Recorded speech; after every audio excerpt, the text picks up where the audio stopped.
हिंदी में यूपीएससी की तैयारी से संबंधित प्रोग्राम्स को देखने के लिए सब्सक्राइब करें स्टडी IQIAS हिंदी।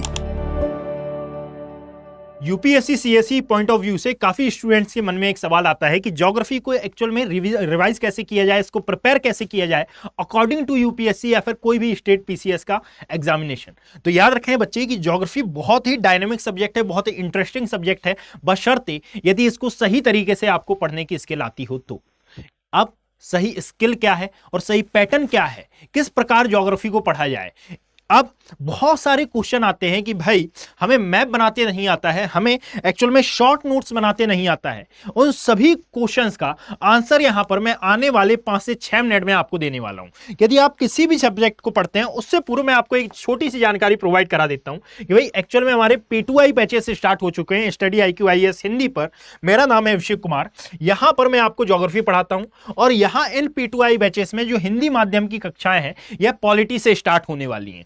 इनकी अंतिम डेट आप देख पाएंगे कि 8 जुलाई है और 8 जुलाई के पश्चात इसके प्राइस हाइक होने की संभावना है। दैट इज वाई आप 8 जुलाई के पहले यदि इन बैचेस में एडमिशन लेते हैं तो यह बैचेस आपको केवल और केवल 27,999 रुपए के बिल्कुल अफोर्डेबल प्राइस में मिलने वाला है। यदि आप AKB लाइव कोड का यूज करते हैं, वैसे तो आप किसी भी फैकल्टी के कोड का यूज कर सकते हैं जो भी आपके फेवरेट हो, परंतु यदि आप किसी एक स्पेसिफिक फैकल्टी जैसे कि लाइक मेरा ही यदि आप कोड यूज करते हैं, इसका मतलब होता है कि हमारा जो एफर्ट है उससे आप खुश हैं, ये हमारे लिए एक एप्रिसिएशन की बात होती है। दैट इज वाई यहां पर मैं अपने कोड की बात कर रहा हूं AKB लाइव।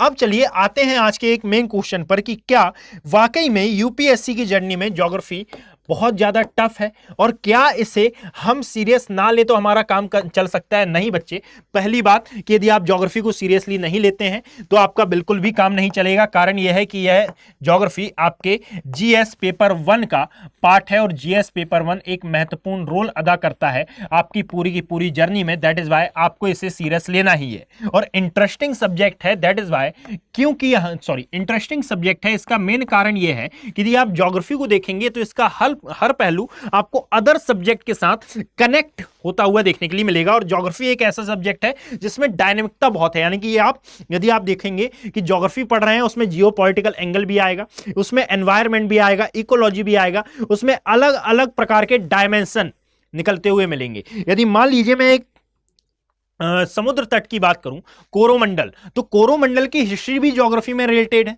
ज्योग्राफी इसका जियोपॉलिटिकल एंगल भी ज्योग्राफी में आता है, इसका ज्योग्राफिकल एंगल तो है ही, साथ में यहां पर एग्रीकल्चर पॉइंट ऑफ व्यू के हिसाब से क्यों इंपॉर्टेंट है, इसका इकोनॉमिक पॉइंट ऑफ व्यू क्या है, ये सभी बातें इसमें इंक्लूड होती हैं। यदि हम ज्योग्राफी को सही तरीके से पढ़ना कैसे है इस आधार पर यदि हम बात करें तो बच्चे देखिएगा, जब भी आप इसकी प्रिपरेशन करते हैं तो यहां पर आपको 2-3 बातें फॉलो कर लेनी है और मैं दावे के साथ कहता हूं यदि आपने सिंसियरली इन बातों को फॉलो कर लिया तो आपके लिए ज्योग्राफी मानो एक खेल हो जाएगी, यानी कि आपको सबसे प्यारा सब्जेक्ट लगने लगेगा।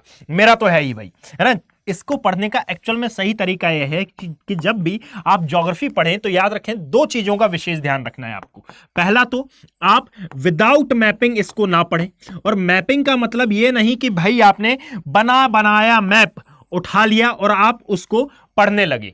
आपको आवश्यक रूप से आनी चाहिए हैंड मैपिंग, यानी कि हैंड मैपिंग के थ्रू आपको यह सब पढ़ना है। क्लियर। अब हैंड मैपिंग कई लोगों का डाउट होता है कि सर नहीं बन पाती है या फिर टफ होती है, तो इसका एक सॉल्यूशन मैं आपको बताता हूं जो कि हर जगह कारगर रहा है। जब मैं ऑफलाइन फैकल्टी था जब भी यह कारगर था, और आज भी मैं गारंटी के साथ कहता हूं कि यह कारगर रहेगा, परंतु इसमें मेहनत थोड़ी सी जाया होती है। और ये क्या है उपाय, तो भाई आपको एक 100 पेज की कॉपी लेनी है, उस 100 पेज की कॉपी को आप भर दो, अर्थात इन 100 पेजेस में आपको इंडिया का मैप 100 बार बना लेना है, और इन्हीं 100 पेजेस में, यानी कि अदर 100 पेजेस में, ऊपर मत कूद देना, है ना, वर्ल्ड का मैप आपको 100 बार बना लेना है। और जब आप इसको बनाएंगे तो याद रखिएगा इसमें फ्री हैंड मैपिंग 1 या 2 स्ट्रोक में आपको मैप कंप्लीट करना है। जैसे लाइक यदि हम इंडिया के कंटेक्स्ट की बात करते हैं तो इंडिया का मैप आपको कुछ इस प्रकार से बनाते आना चाहिए कि भाई यह है लद्दाख वाला area, that is Himachal Pradesh, यह है उत्तराखंड वाला क्षेत्र, यहां पर आपको दिखाई देगा सिक्किम,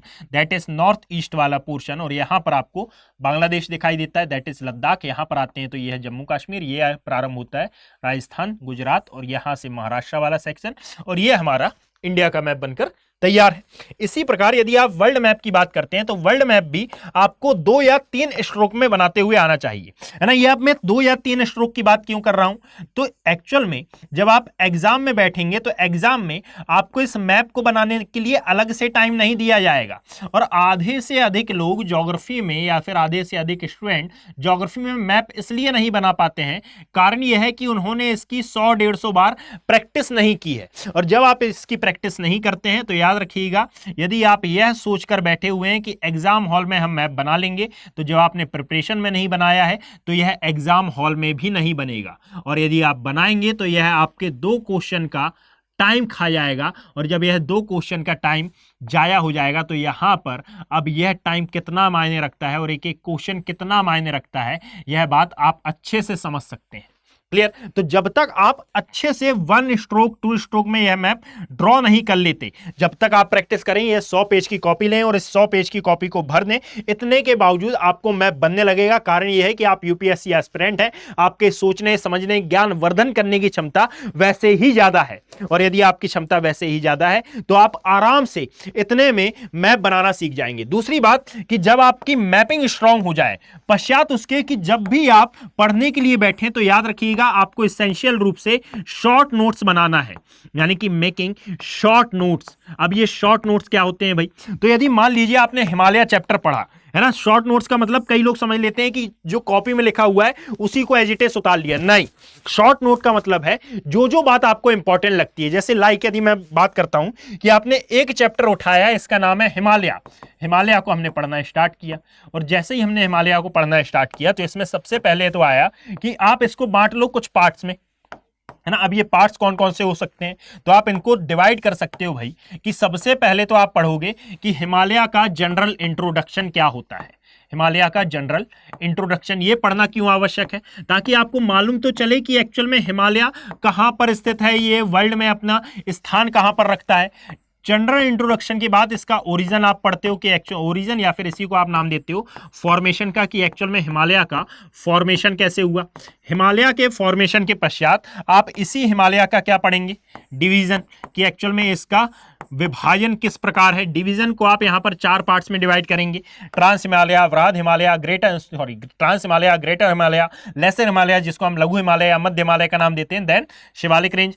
फिर हम इसकी इंपॉर्टेंस की बात करते हैं। अब डिवीजन के अंतर्गत सब कुछ आ जाता है ना, फिर आप इसकी इंपॉर्टेंस की बात करते हैं। आप वनडे एग्जाम की तैयारी नहीं कर रहे हैं, याद रखिएगा, आप यूपीएससी जैसे एग्जाम की तैयारी कर रहे हैं, तो ये 4 पार्ट्स में आपका कवर होगा। यानी कि वनडे एग्जाम में बेसिकली ये मान लिया जाता है कि भाई हिमालय के दर्रे, भारत के दर्रे, नहीं, बेवकूफी नहीं करना है आपको। आराम से, अब जैसे ही आपने यहां पर जनरल इंट्रोडक्शन देखा तो ये तो आपको जनरली याद हो जाएगा कि भाई हिमालय विश्व का सबसे ऊंचा माउंटेन है, इसकी औसत ऊंचाई इतनी है ना, इसकी सबसे हाईएस्ट पीक ये है, भारत की हाईएस्ट पीक ये है। ये सब नहीं लिखना है, शॉर्ट नोट में आपको ये लिखना है कि भाई ओरिजिन कैसे हुआ।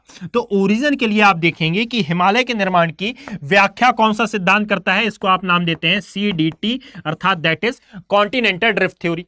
अब ये जो कॉन्टिनेंटल ड्रिफ्ट थ्योरी है, इसके प्रतिपादन करता कौन है, तो आप पाएंगे यहां पर अल्फ्रेड वेगनर। और अल्फ्रेड वेगनर ने यदि इसका प्रतिपादन किया है तो अब आपको ईयर नहीं लिखना है, ये आप जब बार बार रिवाइज करते जाएंगे तो ईयर अपने आप याद हो जाएगा।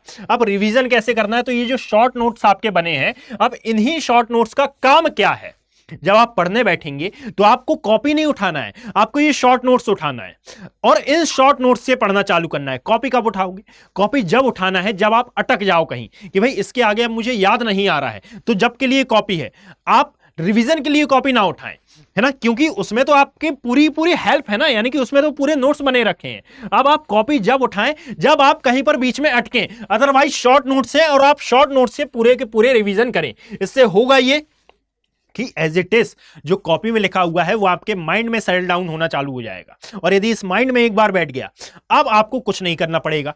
अब रिवीजन करने के लिए क्या करना है भाई, तो मान लीजिए आप P2I बैचेस का पार्ट बनते हैं। P2I बैचेस में मान लेते हैं हम यहां पर, यह है आपका डे 1 में मान लेते हैं एक X टॉपिक हुआ, फिर आता है डे 2 में हमारा Y टॉपिक हो गया, है ना। डे 3 आया, डे 3 में आपका Z टॉपिक हो गया, और डे 4 में हमारा ए टॉपिक हो गया। अब देखिएगा यहां पर ए टॉपिक हुआ और डे 5 में हमारा बी टॉपिक हुआ। अब जरा समझने का प्रयास करिएगा कि रिवीजन किस प्रकार करना है आपको, है ना। जैसे ही आपकी रात में 9 बजे क्लास एंड हुई, अब आपको सोने से पूर्व एक बार एक्स का रिवीजन कर लेना है ना, एक बार इसका रिवीजन करना है। अब देखिए ये रिवीजन आपका 1 कहलाया। जब आप सेकंड क्लास से फ्री हुए या फिर जब आप सोकर उठे तो आपको यह टॉपिक एक और बार रिवाइज करना है। अब जैसे ही यह क्लास एंड होगी तो फिर आपको इसका रिवीजन करना है, यानी कि डे 1 का रिवीजन करना है और डे 2 का रिवीजन करना है। देखिए दूसरे दिन यदि आपने इसको दिन में एक और बार पढ़ा था तो ये दूसरी बार या तीसरी बार रिवाइज कर रहे हो आप। ऐसा आपको 5 दिन तक करना है, यानी कि जब आप 5वें दिन पहुंचोगे तो आप पहले दिन का 5 बार रिवाइज कर चुके होगे, दूसरे दिन का चौथी बार रिवाइज कर रहे होगे, तीसरे दिन का तीसरी बार कर रहे होगे, चौथे दिन का दूसरी बार कर रहे हो और 5वें दिन का आप पहली बार कर रहे होगे, है ना। और यदि आप दिन में ऐसा 2 बार कर लेते हैं तो इवन इसका रिवीजन आप 10 बार कर रहे होंगे, यानी कि अब आप शॉर्ट नोट बिना उठाए पूरा का पूरा रिवीजन करेंगे, है ना। तो जब आप ऐसे पढ़ते हैं तो ये पूरे के पूरे टॉपिक आपके माइंड में सेटल डाउन हो जाते हैं और ज्योग्राफी आपके लिए बहुत इजी लगने लगती है। तो याद रखिएगा ज्योग्राफी टफ नहीं है, इसे टफ बनाया गया है। और टफ बनाया किसने है?